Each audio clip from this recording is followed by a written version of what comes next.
영화한 영화가 한 영화가 있습니다. 너의 결혼식이라는 영화가 있습니다. 혹시 본 분이 있는지 모르겠지만 너의 결혼식이라는 영화가 굉장히 재미가 있습니다. 한번 꼭 보시면 좋을 것 같은데요. 뭐 다른 내용이 아니라 첫사랑 이야기, 고등학교 때부터 있었던 첫사랑의 이야기가 되죠. 보통 이제 40대부터는 예전에 나왔던 건축학개론하는 영화가 첫사랑 영화였다면 아마 이 영화는 이제 30대, 20대 후반에서 30대가 바로 이 영화가 고등학교 때 그때 시절의 첫사랑 이야기가 되지 않을까라는 생각이 들게 됩니다. 근데 이 영화에서 있어서의 주인공이 이러한 말을 합니다. 아마 이 영화의 주제가 아닌가라는 생각이 드는데 주인공이 무슨 말을 하냐면 사랑은 타이밍이다라는 말을 합니다. 사랑은 타이밍이다. 어떻게 생각하십니까? 사랑은 타이밍이라고 생각하십니까? 그 타이밍을 놓쳤을 때 사랑의 열매를 맺을 수가 없음을 주인공은 고백하게 되죠. 그런데 누군가를 사랑한다면 그 사랑을 어떻게 알 수가 있는가? 고백해야 됩니다. 고백하지 않으면 절대로 알 수가 없죠. 자기가 날 사랑한다면 내가 무슨 생각하는지 다 알아야 돼. 알아맞혀봐. 그럴 수가 없죠. 점쟁이 무당이 아닌 이상 도저히 알 수가 없게 됩니다. 고백을 해야 알 수가 있고 요구를 해야 알 수가 있고 서로 대화를 해야 알 수가 있게 되는 거죠. 말하지 않아도 알아요. 그건 광고에 나오는 카피에 불과하지 말해야 알 수가 있게 되는 겁니다. 하나님도 마찬가지죠. 기도가 뭡니까? 하나님께 아뢰는 거잖아요. 물론 하나님은 모든 걸 다 알고 계시지만 우리가 아뢰음을 통하여 그 아뢰음이 바로 믿음이 되고 그 믿음이 하나님의 응답이 됨을 우리가 깨달아 알게 되는 겁니다. 그래서 사랑의 확신은 고백이라고 할 수가 있게 되는 것이죠. 마찬가지로 믿음도 마찬가지로 믿음의 확신은 고백이라고 할 수가 있게 됩니다. 그리고 그 확신은 고백과 함께 행동으로 나타나게 되죠. 고백이 있는데 행동이 없다? 그럼 가짜가 될 수밖에 없게 되는 겁니다. 고백한다면 반드시 그에 따르는 행동이 따라 나올 수밖에 없게 되는 것입니다. 마치 좋아하는 사람 앞에서는 그 마음을 감출 수가 없고 또 행동도 자연스럽게 따라올 수밖에 없는 것처럼 믿음도 마찬가지입니다. 하나님에 대한 믿음이 있다면 믿음의 행동이 따라올 수밖에 없죠. 하나님을 정말 사랑한다면 그 사랑의 믿음으로 말미암아 고백할 수밖에 없게 되는 것이고 항상 예수 중심, 말씀 중심으로 바뀔 수밖에 없게 되는 것입니다. 오늘 본문을 통해서도 우리가 이와 같은 사실을 깨달아 알 수가 있습니다. 오늘 본문의 주인공은 나다니엘이라는 사람입니다. 이 나다니엘이라는 사람의 신앙 고백이 오늘 우리의 주제가 되는데 그 사람의 믿음의 고백을 통하여 우리가 한번 그 사랑을 깨달아 알기 원하는 거죠. 자, 그러면 나다니엘은 무슨 고백을 했을까? 본문 49절에 이렇게 고백합니다. 우리 다 함께 49절 말씀을 읽어볼까요? 자, 시작. 나다니엘이 대답하되 랍비여 당신은 하나님의 아들이시요 당신은 이스라엘의 임금이로소이다. 나다니엘이 하나님의 아들입니다 라고 예수님을 향하여 고백을 합니다. 그럼 이 고백을 하기까지 어떤 과정을 겪어왔는가? 이것이 가장 중요한 오늘 본문의 핵심입니다. 그 과정이 굉장히 흥미롭습니다. 나다니엘이 어떠한 특정한 기적을 경험하고 예수를 하나님의 아들이라고 고백한 것은 아닙니다. 기적, 즉 질병이 치료받거나 또한 어떠한 자연적인 재해라든가 이런 것에서 이기거나 또한 하나님께서 어떤 권능을 행하셔서 귀신을 쫓아내거나 이러한 모습, 즉 눈에 보이는 기적, 체험적인 기적으로 말미암아 당신 하나님의 아들입니다 라고 고백을 했다? 그것이 아니라는 거죠. 전혀 기적이라는 것은 하나도 일어나지 않았고 눈에 보이는 어떠한 질병의 치료도 일어나지 않았으며 하나님의 권능을 보여줄 수 있는 자연적인 그런 현상은 절대로 하나도 일어나지 않았습니다. 그런데도 불구하고 나다니엘은 당신은 하나님의 아들입니다. 당신은 메시아입니다라고 지금 고백하고 있다는 것이죠. 자, 본문 47절과 48절 말씀을 한번 봐야겠습니다. 우리 다 함께 한번 읽어보겠습니다. 천천히 읽어봅니다. 시작. 예수께서 나다니엘이 자기에게 오른 것을 보시고 그를 가리켜 이르시되 보라 이는 참으로 이스라엘 사람이라 그 속에 간사한 것이 없더라. 나다니엘이 이르되 어떻게 나를 아시나이까? 예수께서 대답하여 이르시되 빌립이 너를 부르기 전에 내가 무화과나무 아래에 있을 때 보았노라. 오늘 이 47절과 48절에 본문만 딱 떼어서 본문만 묵상해 보면 어떤 장면을 우리가 영상할 수 있습니까? 마치 미아리 고개에서 점쟁이들이 점을 치는 모습과 비슷하다라는 생각이 들게 됩니다. 자, 무슨 얘기를 했기 때문에 자기에게 오는 것을 보시고 그를 가리켜 이르시되 내 속에 간사한 것이 없다. 무화과나무에 있을 때 보았다라고 말했기 때문에 그렇습니다. 누가 알려주지 않았는데 이 속마음을 그대로 알고 뭐 했는지 그 과거를 마치고 있으니 마치 무당과 같은 점쟁이와 같은 그런 모습을 보이게 되는 것이죠. 그렇다면 나다넬이 내 과거를 어떻게 알았지? 내 마음을 어떻게 알았지? 또한 내 생각을 어떻게 알았지? 이렇게 알 수 있으니 이 사람은 신접한 사람이다. 이 사람은 용하다. 그래서 하나님의 아들이라고 메시아라고 고백했는가? 역시 그것도 아니라는 것이죠. 나다넬의 고백의 배경은 바로 그런 것이 아닙니다. 예수님께서 말씀하신 것을 다시 읽어봐야겠습니다. 다시 한번 48절 말씀을 읽어보겠습니다. 자, 시작. 나다넬이 이르되 어떻게 나를 아시나이까? 예수께서 대답하여 이르시되 빌립이 너를 부르기 전에 내가 무화과나무 아래에 있을 때 보았노라. 나다넬이 무화과나무 아래에 있을 때 보았다고 예수님께서 말씀하십니다. 자, 우리가 생각했을 때는 이 본문 말씀 그냥 무화과나무에 있으니까 봤겠구나 생각할지 모르지만 항상 강조하듯이 성경 말씀은 당시의 배경, 문화적인 배경, 또한 그들의 신앙적인 배경, 또한 그들의 정치적인 배경, 이 모든 것들을 다 망라하여 그 다음에 적용하고 해석하고 그리고 그 해석한 것을 오늘날로 적용을 해야 되는 겁니다. 이 마태복음이라는 성경은 바로 이방인들에게 주어진 성경이 아니고 불신자를 위한 목적으로 쓰여진 것이 아니고 마태복음이라는 성경 또한 이 요한복음과 시작한 모든 성경은 바로 믿는 자를 위한 성경인 것을 우리가 기억하셔야 됩니다. 믿는 자를 위한 성경이지 1차적으로 성경은 믿지 않는 자를 위한 성경이 아니라는 것이죠. 따라서 이 특별히 이스라엘 백성들이 오늘 본문의 이 요한복음의 이 말씀을 딱 하니 봤을 때 무화과나무에 있을 때 보았다는 이 말씀을 마치 우리가 지금 생각한 것처럼 용하다. 어떻게 과거를 알았을까? 보이지도 않았는데 어떻게 그것을 보았을까? 그렇게 생각하는 것이 아니라 지금 이스라엘 백성과 유대인들은 이 문장을 보았을 때 바로 이 나다니엘이 무엇을 하고 있었는지를 정확하게 그들은 파악하고 있었다라는 겁니다. 왜? 그들의 문화와 그들의 종교적인 습관이 이 안에 담겨져 있기 때문에 그렇습니다. 1차적으로 무화과나무는 유대 민족에게 대단히 의미가 있는 나무입니다. 가장 중요한 의미는 유대 민족, 이스라엘 민족 전체를 상징하게 되죠.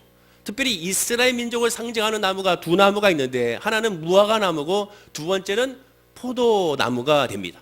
특별히 포도나무보다는 무화과나무가 이스라엘을 크게 상징하게 되죠. 왜냐하면 이 무화과나무는 당시에 이 유대 사회에서 그림과 같이 잎사귀가 굉장히 넓은 그림과 같이 이 잎사귀가 굉장히 넓은 그런 나무고 그늘을 제공해주는 나무이기 때문에 그렇습니다. 그리고 이 나무의 밑에서 다음 그림을 보시면 알겠지만 이 밑에서 시원한 그늘에서 말씀을 읽고 말씀을 가르치고 예배하고 기도하는 그러한 나무이기도 합니다. 즉 자그마한 회당이자 자그마한 예배당이자 자그마한 성정 역할을 감당하는 것이 바로 이 무화과나무라고 할 수가 있게 됩니다. 오늘 본문의 주인공이 나다니엘이 납비였는지 학자였는지는 논쟁거리가 많이 있지만 그것이 중요한 것이 아니라 중요한 것은 나다니엘이 무화과나무의 아래에 있었다는 것을 예수님이 보았다고 말씀했던 것을 주목해야 됩니다. 그 얘기는 무엇이냐? 단순하게 그늘에서 잠을 자고 있거나 그늘에 앉아서 수다를 떨고 있다는 의미가 아니라 무화과나무에 있었다는 것은 그 당시 유대 민족들에 있어서의 습관적인 종교 속으로 봤을 때 하나님의 말씀을 묵상하고 있었다는 뜻이 그 안에 담겨져 있게 됩니다. 생략되어 있지만 이 모든 말씀을 유대인들이 봤을 때 나다니엘은 무화과나무 아래에서 하나님의 말씀을 묵상하고 있었구나.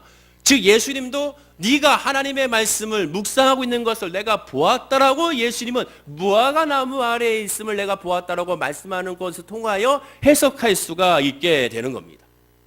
빌립이 나다니엘에게 예수님을 이렇게 소개합니다. 본문 45절인데요.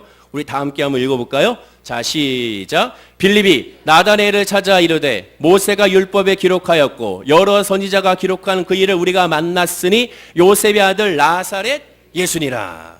나다니엘이 율법에 정통하고 율법을 익히 알고 있었다라는 것이 여기서도 나옵니다. 예수님을 소개할 때 어떻게 소개합니까? 모세가 율법에 기록한 바로 그이라고 소개합니다. 하나님의 말씀을 묵상하고 있었고 하나님의 말씀을 알고 있었던 나다니엘에게 바로 그때 기록한 율법에 기록한 우리가 늘 들어왔던 우리가 대망했던 우리가 바라보고 있었던 그 메시아 그분을 내가 만났다라고 빌립이 나다니엘에게 소개하고 있다라는 것이죠. 그런데 빌립은 하나 더 나아가 나사렛의 목수 요셉의 아들이라는 예수님의 인간적인 신분도 밝히고 있습니다. 자, 이 점이 왜 중요하냐? 나다니엘이 율법을 잘 알고 있다는 또 하나의 반증이기 때문에 그렇습니다. 자, 이렇게 설명하죠. 기록한 그 일을 우리가 만났으니 요셉의 아들 나사렛 예수니라. 당시에 구약에 능통했던 이스라엘 백성들, 특별히 말씀을 묵상하고 있었던 율법사들이나 종교 지도자들은 메시아가 유대 땅 베들레헴에서 태어날 것이라고 예언하고 있는 것을 다 알고 있습니다. 이 말씀은 미가서 5장 2절인데요. 베들레헴 에브라다야, 너는 유다 족속 중에 작을지라도 이스라엘을 다스릴 자가 내게서 내게로 나올 것이라. 그의 근본은 상고에 영원히 있느니라 라는 이 말씀을 당시 모든 유대인들과 특별히 율법을 알고 있는 사람들은 다 알고 있었고 늘 기도하고 있는 기도의 제목이었다라는 것이죠. 그런데 빌립은 뭐라고 얘기하고 있습니까? 이분이 어디서 왔다고? 나사렛 출신이라고 분명히 선언하고 있습니다. 나다레엘이 하나님의 말씀 율법을 알고 있었기 때문에 나사렛 출신이라는 얘기를 듣는 순간 나다레엘은 이러한 반응을 보일 수밖에 없습니다. 어떤 반응이냐? 우리가 잘 알고 있는 본문 46절의 반응이죠. 자, 다 함께 한번 읽어볼까요? 시작. 나다레엘이 이르되 나사렛에서 무슨 선한 것이 날 수 있느냐. 이 말씀을 오해하시는 분들이 있습니다. 나사렛이라는 그 지역이 총구석이니까 어찌 그거에 있어서 개천에서 용날 수 있느냐는 뜻으로서 해석하는 분들인데 그런 말씀이 아니에요. 나사렛은 어떤 곳입니까? 젖과 꿀이 흐르는 가나안 땅입니다. 하나님이 정해준 땅이에요. 하나님이 축복해 준 땅입니다. 그 땅은 하나님께서 이스라엘 백성들에게 지정해준 가장 복된 땅입니다. 그 복된 땅 중에 하나가 나사렛입니다. 그런데 그 나사렛에 무슨 선한 것이 났느냐? 나사렛이라는 지역을 무시하고 나사렛 출신을 무시하고 나사렛의 환경을 무시한다는 것은 있을 수가 없어요. 왜? 하나님이 정해준 땅을 무시하는 거기 때문에. 지금 나다니엘이 이 말을 한 것은 나사렛이라는 그 지역을 폄하하고 나사렛 지역을 총구석이라고 무시한 그런 말이 아니라 메시아는 베들레헴에서 태어난다고 했는데 어찌 나사렛에서 태어날 수 있느냐? 그 말입니다. 베들레헴도 그렇게 좋은 도시는 아니죠. 거기도 마찬가지 총구석에 불과합니다. 즉, 이 말씀의 뜻은 정확하게 메시아가 어떤 분이고 어디서 태어나고 어떻게 예언하고 있는지를 나다레엘은 잘 알고 있었기 때문에 빌립이 나다레에게 나사렛 출신 요셉의 아들이라는 말을 들었을 때 어찌 거기서 선한 것이 날 수가 있느냐? 메시아는 하나님의 아들은 그곳이 아니라 베들레헴이라는 것을 정확하게 알고 있었다라는 뜻이 되게 되는 겁니다. 나다리엘은 하나님의 말씀을 잘 알고 있었습니다. 또 하나님의 말씀을 묵상하고 있었습니다. 그러나 그건 몰랐죠. 빌립도 나다네도 예수님이 베들레헴에서 태어나고 또한 호적을 하러 가서 다시 출생하였다가 애굽으로 피신했다가 나사렛에서 다시 자라났던 사실을 몰라서 이러한 반응을 보이게 됩니다. 그러나 그럼에도 불구하고 동료 빌립이 와서 보라 하고 하니까 따라 나서는 것이 나다렐의 모습이었죠. 본문 46절에 말하기를 빌립이 이르되 와서 보라라고 말합니다. 일단 보라라는 것이죠. 단순히 만나서 이야기하자는 것이 아니라 토론하고자 하는 것이 아닙니다. 율법에 능통했던 나다레는 분명히 알고 있었습니다. 나사렛에서는 유대의 메시아가 날 수가 없다. 분명히 이 빌립도 알고 있었습니다. 그렇기 때문에 일부러 나사렛 출신이라고 말한 겁니다. 왜? 더 이상 토론이 될 수가 없고 하나님을 직접 만나야 한다기 때문에 그렇습니다. 설명이 안 된다는 거죠. 늘 강조하듯이 믿음은 공부해서 되는 것이 아니라 이론적으로 학습해서 되는 것이 아니라 믿음은 가르쳐서 되는 것이 아니라 믿음은 깨달아야 되는 겁니다. 깨닫지 않으면 믿음 안에 있을 수가 없고 깨닫지 않으면 믿을 수가 없게 되는 겁니다. 옆에 분에게 인사하겠습니다. 믿음은 깨닫는 것입니다. 인사하겠습니다. 믿음이라는 것은 깨닫는 거기 때문에 아무리 설득해도 안 돼요. 믿음은 권면해도 안 되는 겁니다. 믿음은 토론해서 될 수가 없어요. 불신자하고 토론해서 그 믿음으로 말미암아 그 사람을 설득시켜서 신앙 고백을 받을 수 있는가? 절대로 그럴 수가 없습니다. 왜? 믿음은 하나님의 영역이기 때문에 성령이 아니면 주를 그리스도라 고백할 수가 없기 때문에 그렇습니다. 따라서 여러분 불신자들하고 신앙에 대해서 믿음에 대해서 말할 때는 토론할 필요가 없습니다. 저도 불신자들하고 말할 때 특히 안티크리스찬들하고 말할 때 항상 강조하는 것이 먼저 전제로 깔고 얘기하는 것이 지금 제가 얘기하는 것은 저는 믿음을 바탕으로 얘기하는 것이고 여러분들은 믿음을 배제하고 이야기하기 때문에 이 모든 대화는 결국에는 합의점을 찾을 수가 없습니다. 믿음은 합의점이 아니기 때문에. 그러나 기도한다는 것은 꼭 빼먹지 않고 얘기하게 되는 것이죠. 믿음은 결국 설득이 아닙니다. 오늘 본문에도 마찬가지입니다. 빌립이 나다레에게 설득할 필요가 없어요. 야, 메시아가 어떻게 나사렛에 날 수가 있어? 그 말에 설득할 필요가 없습니다. 토론할 필요가 없습니다. 중요한 건 뭡니까? 와서 보면 되는 겁니다. 와서 깨달으면 됩니다. 와서 체험하면 되는 겁니다. 기독교는 체험의 신앙이기 때문에 그렇습니다. 예수님도 같은 말씀 하셨어요. 요한복음 1장 39절에 이렇게 말씀합니다. 다 함께 한번 읽어보겠습니다. 시작. 예수께서 이르시되 와서 보라. 그러므로 그들이 가서 계신 데를 보고 그날 함께 거하니 때가 10시쯤 되었더라. 와서 보라라는 그런 말을 듣고 그들이 보고 나서 예수님의 곁에 머물렀다라고 말하게 됩니다. 믿음은 직접 체험해야 돼요. 직접 기도해야 돼요.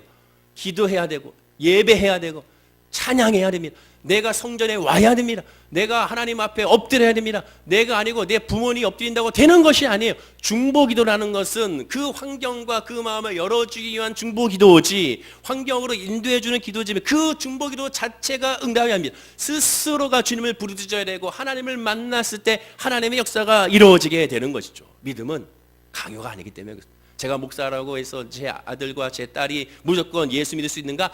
아니라는 거죠. 제가 목사이기 때문에 더 기도해야 됩니다. 하나님 믿음 안에 깨달라고 더 기도해야 됩니다. 모태신앙이기 때문에 더 기도해야 되는 것이죠. 하나님의 말씀은 하나님의 역사로 이루어져야 되기 때문에 그렇습니다. 와서 보라. 와서 보지 않으면 안 되는 겁니다. 우리도 마찬가지입니다. 예수 그리스도를 만나면 아무런 설득이나 권면이나 토론이 필요가 없어요. 왜? 믿음이란 이성을 초월하기 때문에 그렇습니다. 그러나 이단과 다른 것은, 다른 종교와 다른 것은 무엇입니까? 이성이 마비되는 것이 아니에요. 믿음이라는 것은 이성은 아주 새파랗게 살아있습니다. 현실을 새파랗게 인지합니다. 정확하게 인지해요. 암에 걸렸어요. 죽는 것 인지합니다. 살아날 수 없는 것을 인지한 상태에서 주를 바라보는 겁니다.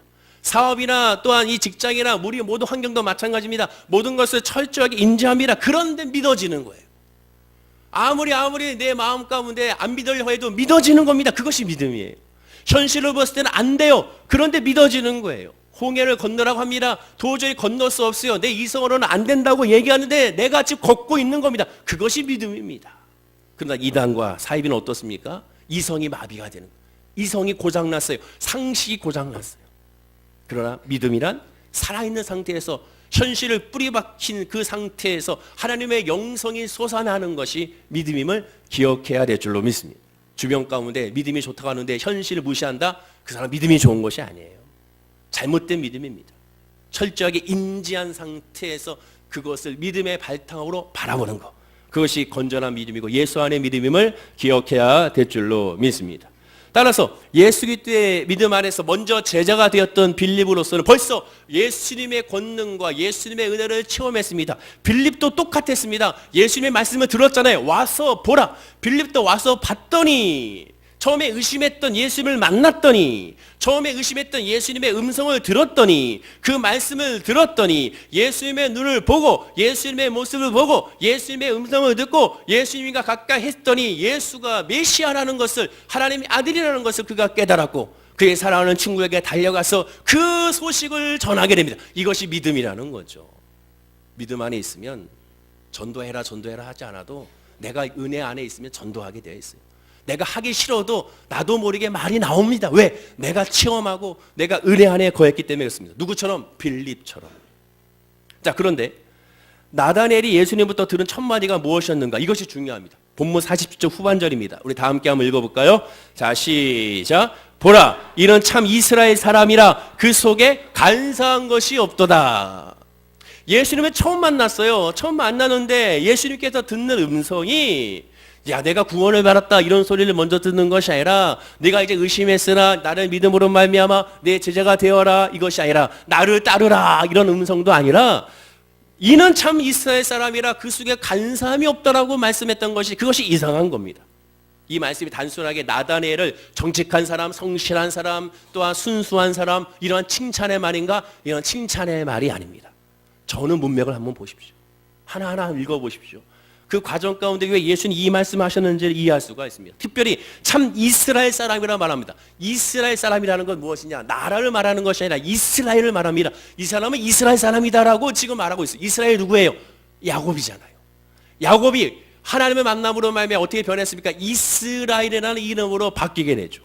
창세기 32장 22절 32절에 야곱은 야복강가 나루토에서 하나님을 만납니다. 하나님께 부르짖게 되죠. 하나님 부르짖음으로 말미암아 야곱에서 이스라엘 이름으로 바뀌었습니다. 이름만 바뀐 것이 아니라 야곱 소임수에 또한 늘 하나님의 중심이 아닌 자기 중심의 신앙으로 나갔던 그 얍삽 약한 또 간사한의 대명사였던 야곱이라는 사람이 하나님을 이긴 자로서 하나님 중심의 사람으로 이스라엘이라는 이름으로 바뀐 겁니다. 즉 하나님이 이제 만난 사람이 됐죠. 예수님의 나다넬에게 이는 참 이스라엘 사람이라 했던 것은 바로 무엇이냐?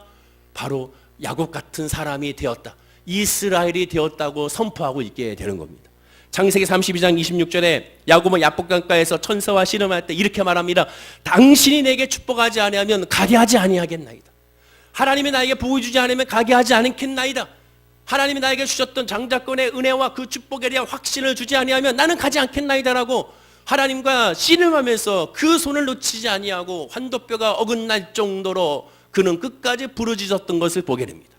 야곱은 야복 나루터에서 자기의 안정을 구한 것이 아니라, 재산의 안정을 구한 것이 아니라, 물질과 가족의 안정을 구한 것이 아니라 하나님의 축복을 구했어요. 하나님을 구했습니다. 하나님의 은혜를 구했습니다. 하나님의 사랑을 구했습니다. 그걸 놓고 밤새도록 씨름함으로 말미암아 결국 마침내 하나님의 약속의 말씀을 다시 받게 되죠. 어떤 약속의 말씀이었습니까? 처음 받았던 약속의 말씀, 창세기 28장 15절의 말씀이죠.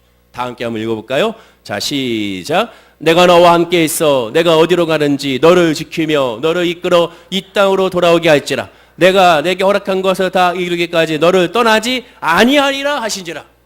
야곱은 20년 동안 자기 멋대로 살았습니다. 자기 멋대로 살아서 재산도 늘렸습니다. 자손도 늘어났습니다. 그러나 행복하지 못했습니다. 평안하지 못했어요. 왜? 하나님이 아니면 행복할 수가 없기 때문에. 진정한 평화와 진정한 은혜는 하나님의 믿음으로 출발하기 때문에 그렇습니다. 야곱은 비로소 깨달았죠. 그래서 하나님만 구했습니다. 오직 하나님만 바라봤습니다. 오직 하나님의 은혜만 사모했습니다. 주님이 아니면 안 되는 것을 깨달아서 그것만 붙잡았습니다. 마침내 그러므로 말미암아 하나님의 은혜를 체험하게 되죠.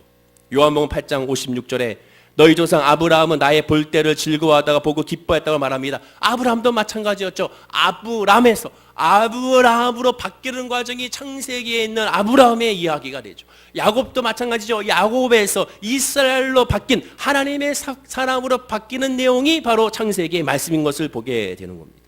히브리서 11장 13절에 다 믿음을 따라 죽었으며 약속을 받지 못하였으되 그것들을 멀리서 보고 환영하며 또 땅에서 외국인과 나그네로 증거하였다라고 말합니다. 이게 무슨 말이냐?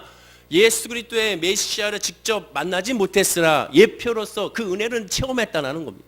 그러나 지금 이 예수님 시대와 지금 이 시대는 예수님 우리가 직접 만났고 예수님을 직접 체험하고 예수님의 복음을 직접 들었게 됐으니 그것이 은혜다라고 고백하게 되는 것이죠.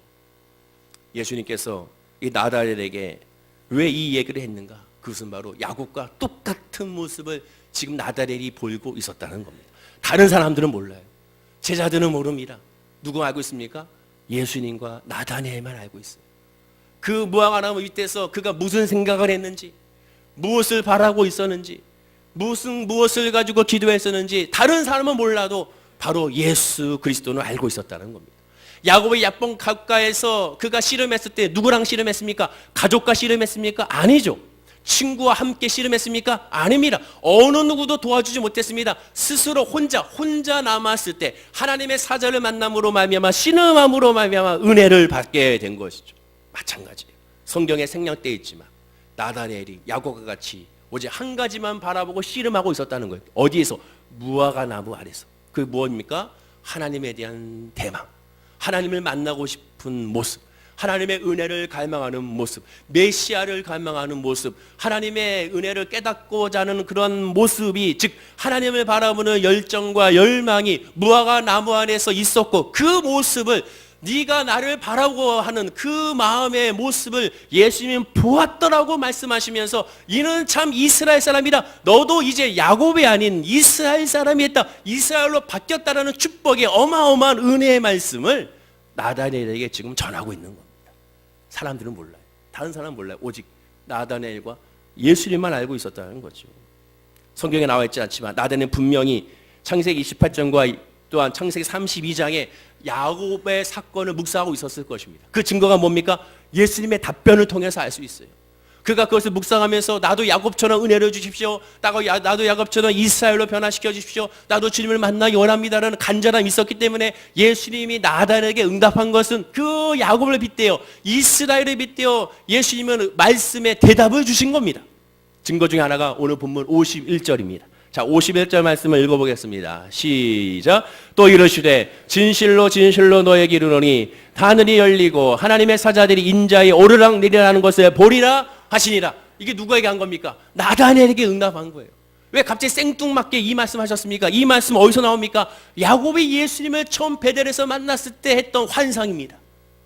즉 예수님은 나다나엘에 바라보는 것이 무엇인지를 정확히 아셔서 그것대로 응답하신 겁니다. 그 응답을 받았기 때문에 나다나엘이 주는 하나님의 아들이요 주는 메시아라는 그런 믿음의 고백을 할 수밖에 없었던 겁니다. 예수를 갈망해야 됩니다. 예수를 갈망하지 않으면 믿음 안에 있을 수가 없어요. 질병이 다가오고 물질의 어려움이 다가오고 삶의 어려움이 다가와서 주님을 찾을 수가 있습니다. 그러나 그거는 잠깐이에요. 잠깐. 일시적인 겁니다. 일회성이에요. 그 문제 해결되고 나면 다시 믿음 안에 들어갈 수 있는가? 거의 대부분 불가능하다고 봅니다. 왜? 인간이기 때문에. 예수 그리스도를 믿는다는 것은 주의 말씀으로 말미암아 십자가의 문을 통과하지 않고서는 절대로 구원의 확신과 믿음의 확신에 거할 수가 없습니다. 야곱처럼 아브라함처럼 이삭처럼 철저하게 하나님과 일대일의 관계로 말미암아 죄 문제의 사함을 받고 죄 문제를 통과하고 철저하게 하나님은 나를 위하여 죽으시고 나를 위하여 부하셨음을 내 영 가운데 믿지 아니하면 절대로 믿음으로 승리할 수가 없게 되는 겁니다. 나다나엘은 바로 그러한 믿음으로 하나님을 갈망했기 때문에 그러한 음성을 들을 수가 있었어요. 우리도 마찬가지. 이 예배 시간에 여러분들 무엇을 바라보고 기도합니까? 우리가 오늘 성가대 찬양처럼 예수를 바라봐야 됩니다. 어려움이 있고 아픔이 있고 상처가 있어도 그거 다 내려놓는 거예요. 왜? 믿음은 내려놓는 거니까. 내려놓고 예수를 구해야 되는 거예요. 오히려 아프기 때문에 예수를 구해야 되고 어렵기 때문에 예수를 구해야 되고 외롭기 때문에 예수를 구해야 됩니다. 외로우니까 사람을 구하는 것이 아니에요. 외로우니까 예수를 구해야 돼요. 속상하니까 예수를 구해야 돼요. 내 마음 알아주는 사람을 구하는 것이 아니라 예수를 구할 때, 성령을 구할 때 그 믿음으로 말미암아 진정한 해결과 진정한 은혜와 평안함을 누릴 수가 있게 될 줄로 믿습니다. 예수님이 나다나엘을 무화과 나무에서 보았다는 것은 이 말을 듣는 나다나엘은 깜짝 놀랄 수밖에 없는 거예요. 왜? 그 말이 무슨 의미인지를 알기 때문에. 마치 발가벗긴 그런 모습이었을 것입니다. 아, 주님이 내 생각을 다 아시는구나. 내가 거기서 무슨 생각을 하고 무슨 기도를 하고 말씀을 묵상하면서 어떠한 마음 상태로 불만과 불평했는지 주님은 다 보았다라는 거예요. 다 안다라는 겁니다. 그러니 그 마음 가운데 뒤집어질 수밖에 없는 것이죠. 나다나엘이 예수님의 평범해 보이는 칭찬 한마디에 갑자기 하나님의 아들 그리스도를 고백한 이유가 바로 여기에 있게 되는 겁니다. 정리하면 예수님은 자기가 방금 전 나무 밑에서 묵상했던 내용을 정확하게 알고 계셨고, 아니 최소한 그가 나다나엘이 계속해서 기도했던 제목을 알고 있었고, 그리고 그것에 대해서 지적하면서 넌 참 이스라엘아, 이제 넌 바뀌었다, 이제 너는 은혜 받는 사람이다, 약속의 사람이 있다라는 그런 말씀을 들으면서 그는 행복할 수밖에 없었고 자유할 수밖에 없었고 평안할 수밖에 없었고 승리할 수밖에 없었던 겁니다. 본문 49절에 대답해달라는 이런 단어가 헬라어로 앞에 크리데라는 단어입니다. 헬라어로. 이 단어는 아무 때나 쓰는 것이 아니라 헬라어는 여러 상황에 맞는 단어들이 많거든요. 그 중에서 이 단어, 대답하다는 이 단어 앞에 크리데라는 단어는 자신의 지성을 총동원하여 자기의 감성을 총동원하여 자기의 영성을 총동원, 즉 인간이 사용하고 있는 모든 오감과 육감을 다 총동원하여 대답한 결론이라고 말하는 단어가 바로 이 단어로 사용합니다. 그만큼 확신에 찬 대답이라는 거예요. 확신에 찬 대답으로 100% 확신에 찬 대답으로 예수님 앞에 대답했음을 의미하게 되는 겁니다. 습관적, 가시적 혹은 칭찬에 상응하여 의례적인 대답이 아니라는 거죠. 뭔가에 홀린 듯한 갑작스럽게 대답한 것도 아닙니다. 처음부터 끝까지 정확하게 인지하고 정확하게 그 의미를 알고 정확하게 고백한 내용이 바로 오늘 49절의 고백입니다. 자, 49절 고백을 다시 한번 읽어볼까요? 화면과 함께 시작. 나다나엘이 대답하되 랍비여 당신은 하나님의 아들이시요 당신은 이스라엘의 임금이로소이다. 이 고백은 메시아를 예언했던 시편 2편 6절과 7절 말씀을 인용한 예수 그리스도를 그리스도로 고백한 고백입니다. 내가 나의 왕을 내 거룩한 산 시온에 세웠다 하시리로다. 내가 영을 전하노라. 여호와께서 내게 이르시되 너는 내 아들이라 오늘날 내가 너를 낳았도다. 이 말씀을 근거로 하여 나다나엘이 예수 그리스도를 고백하게 된 것이죠. 나다나엘의 이 고백이 또한 앞으로 또 나올 베드로의 고백은 한 가지 특징이 있습니다. 그 특징은 기적을 보고 예수를 고백한 것이 아니라 예수 그리스도의 말씀을 통하여 예수 그리스도의 만남을 통한 고백입니다. 그리고 그 고백은요 모두가 다 자기가 한 고백이 아니죠. 누가 한 고백입니까? 성령을 통한 고백입니다. 특별히 베드로를 통하여 예수님이 뭐라고 말씀합니까? 바요나 시모나 내가 복되도 하시면서 베드로의 고백을 듣고 이렇게 말씀하시죠. 이를 내게 알게 하니는 혈육이 아니요 하늘에 계신 내 아버지시니라고 고백합니다. 우리가 오늘 성가대 찬양을 통해서 참 감사한 것은 오늘 메시지하고 동일한 메시지의 찬양을 해주셨는데 거기도 나오지 않아요. 자기를 부인한, 신앙은 늘 강조하지만 자기를 부인하는 거예요. 자기가 살아있을 수가 없습니다. 예수 안에서 자기를 부인하게 되는 거예요. 무엇조차도 나의 신앙 고백조차도 부인하는 거예요. 왜? 그 고백은 내가 할 수 있는 고백이 아니기 때문에. 여러분 상식적으로 예수를 믿는다는 것이 상식적으로 가당키나 합니까? 여러분 이 시간에 교회 나와서 예배드리는 것은 이거는 비상식이에요. 여러분 이 과학의 시대에 하나님을 부르짖고 예배하고 기도하는 거 이거는 비상식입니다. 이 세상적으로 봤을 때는요 이거 말도 안 되는 거거든요. 기도하는 거 말이 안 돼요. 헌금 드리는 거 말도 안 돼요. 이 황금 같은 이 가을에 이 햇빛 좋은 이 시기에 나들이 가지 않고 이 시간에 앉아 있는 거 이 자체가 이게 놀라운 겁니다. 이게 정말로 신비스러운 거예요. 근데 왜 이렇게 있습니까? 우리가 예수를 만났기 때문에 가능한 거예요. 주의 은혜로 이렇게 앉아 있게 되는 거고 예배하게 되는 겁니다. 내가 한 것이 아니에요. 모든 것이 주의 은혜임을 고백하게 되는 겁니다. 베드로의 고백을 보십시오. 베드로가 주는 그리스도 사랑의 하나님의 아이디어를 고백했을 때 바요나 시모나 이것은 네가 한 것이 아니다 했잖아요. 근데 베드로가 깨닫지 못했어요. 무슨 소리예요? 내가 고백한 건데, 내가 고백했는데, 그렇잖아요. 내가 고백했잖아요. 그러면 내 믿음이잖아요. 그는 깨닫지 못했어요. 그래서 뭐라고 얘기합니까? 다른 사람은 다 예수를 부인할지라도 나는 예수를 부인하지 않습니다. 자기만 얘기하면 되지. 다른 사람은 빗대어 말합니다. 아주 잘났어요 베드로가.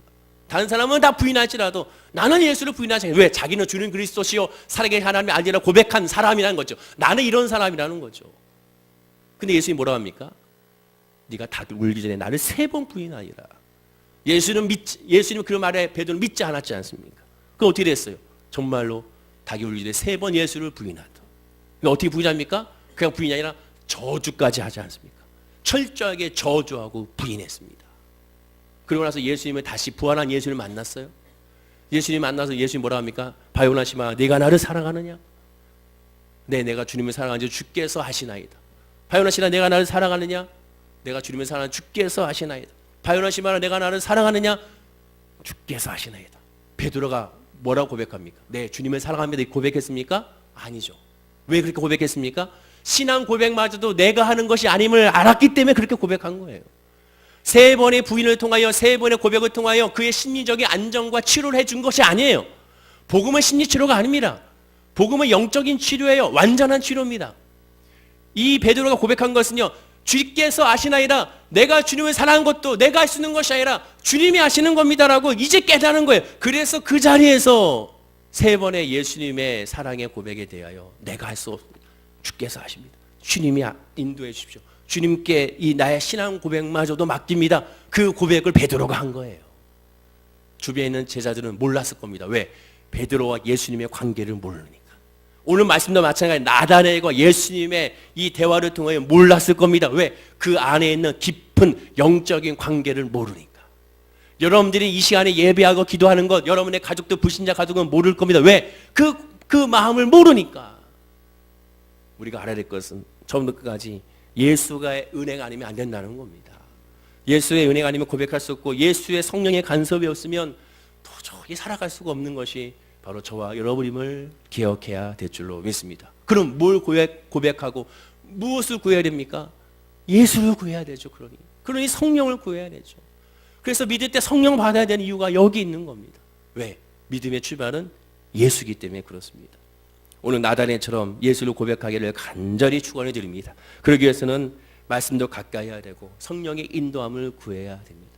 성령을 가까이 하지 않고 말씀을 가까이 하지 않는 상태에서 믿음을 성장해 바란다면 말도 안 되는 거죠. 예수 안에 있기 원한다면 말씀을 가까이 하십시오. 성령을 가까이 하십시오. 또한 예배의 소식에 반응하십시오. 그리고 열심히 주님을 찾고 구하십시오.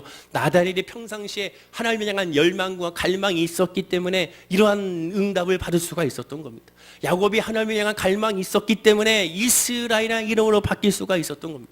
성경의 모든 인물을 보십시오. 하나님을 갈망했지 하나님이 주신 것을 갈망한 것이 아니에요. 하나님을 갈망했을 때 그들은 응답을 받았고, 하나님을 갈망했을 때 치료받았고, 하나님을 갈망했을 때 변화됐고, 하나님을 갈망했을 때 그들은 하나님의 은혜로 소망을 누릴 수가 있었던 겁니다. 사랑하는 성도 여러분, 모두가 다 십자가의 도가 미련해 보일지 몰라도, 세상 사람들은 미련해 보이고 어리석어 보일지 몰라도 절대적인 진리이자 예수 그리스도의 은혜임을 저와 여러분도 알기 때문에 그 믿음 안에 있으면 기뻐하고 감사하는 존재가 저와 여러분들이 돼야 될 줄로 믿습니다. 옆에 분에게 다시 한번 인사할까요? 오직 예수밖에 없습니다. 인사하겠습니다. 한 번 더 인사하겠습니다. 예수만 기도합시다. 인사하겠습니다. 마지막으로 인사하겠습니다. 성령 충만 받읍시다. 인사하겠습니다. 기도하겠습니다. 아버지 하나님, 나다리엘의 고백이 우리의 고백이 될 수 있도록 인도하여 주시옵소서. 사랑하는 모든 성도님들이 힘들고 어려운 상황 가운데 있는 분들이 많이 있습니다. 그렇기 때문에 예수를 구해야 되고, 그렇기 때문에 성령을 구해야 될 줄로 믿습니다. 그 문제와 질병과 아픔과 상처와 소망을 먼저 구하는 것이 아니라, 그렇기 때문에 더 주의 은혜를 구하고 하나님의 마음을 구하고 믿음을 구하는 우리 성도님들이 되게 하여 주시옵소서. 오늘 예수님의 피와 살을 먹고 마십니다. 이것을 통하여 주의 사랑 안에 더 가까이 가게 하여 주시고, 주님을 갈망하고 열망하는 그 믿음의 소원으로 말미암아 부르짖고 간구하는 그 심령이 가난한 우리 성도님들에게 하는 은혜와 복을 부어 주셔서 그 믿음과 그 은혜로 말미암아 늘 평안하고 늘 기뻐하며 어떠한 상황에서도 어떠한 아픔에서도 승승장구할 수 있는 믿음의 사람들이 되게 하여 주옵소서. 감사드리며 예수님의 이름으로 기도드립니다. 아멘. 우리 말씀